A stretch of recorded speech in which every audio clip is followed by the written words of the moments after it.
Hi hello viewers, నేను మీ MSR. ఈరోజు ప్రధాన పత్రికల్లోని ప్రధాన అంశాలు మీకోసం. ప్రశ్నించడమే కాదు, పరిష్కారం చూడాలి. సమస్యలకు భయపడవద్దు. నిత్య విద్యార్థులే విజేతలు. మహిళల భాగస్వామ్యం పెరగాలి. స్టార్టప్లకు అడ్డాగా ఐఐటి ఢిల్లీ పరిశోధనలపై దృష్టి పెట్టాలి. చిప్ల నుంచి షిప్ల వరకు అన్ని మీ చేతుల్లోనే. ఐఐటి ఢిల్లీ స్నాతకోత్సవంలో జెన్జీకి ప్రధాని మోడీ పిలుపు. జెన్జీకి సాటి లేరు. బాధ మీది, డేటా మీది, సంపద వారిది. డిగ్రీ సర్టిఫికెట్లు ఉద్యోగాలు ఇవ్వవు. ఉపాధి అవకాశాలకు తలుపులు బంద్. 1000 మందిలో 12 మందికే ఉద్యోగాలు. నిరసనలతో చీకటిలో దీపం వెలిగించారు. ద్వేషం లేదా హింస మనకొద్దు.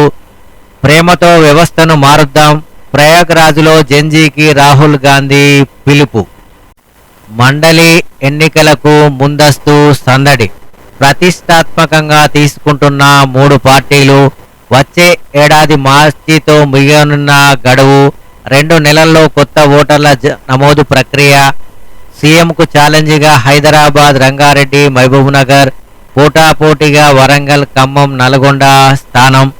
ఓటర్ల నమోదు కార్యక్రమం నుంచే రాజకీయ వ్యూహాలు. బలాల నిరూపణకు ఎవరి ప్రయత్నాలు వారివే. నిషేధిత జాబితాతో చిక్కులు.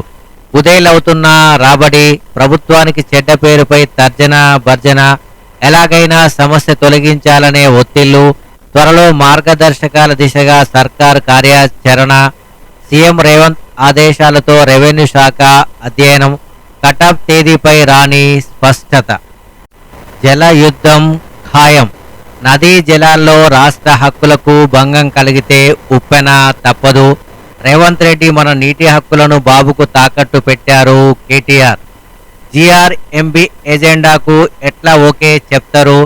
రాష్ట్ర హక్కులను ఎలా కాపాడుతారో సీఎం రేవంత్, మంత్రి ఉత్తమ్ చెప్పాలి.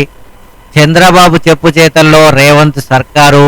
ప్రజల ఆస్తులు నిషేధిత జాబితాలో పెట్టి రేవంత్ పొంగులేటి దోచుకుంటున్నారు. హిల్ట్ పాలసీపై ప్రజల్లో చైతన్యం తెస్తాం. అధికారంలోకి రాగానే దాన్ని రద్దు చేస్తాం. BRS working president KTR. తప్పుడు సలహాదారుడు. ఆదిత్యనాథ్ దాస్ తీరుపై తెలంగాణ ఇంజనీరింగ్ వర్గాల్లో తీవ్ర స్థాయి చర్చ. ఏపీకి అనుగుణంగా ఉన్నారని గుసగుస. జలసౌధ వర్గాల్లో హాట్ టాపిక్. ఎన్ఓసి లింకుతో పాలమూరు పడావు అవసరం లేదని తేల్చి చెప్పిన లాయర్లు. మొదటి నుంచి వినని ప్రభుత్వం. తాజా అభిప్రాయాలతో కంగుతిన్న పెద్దలు.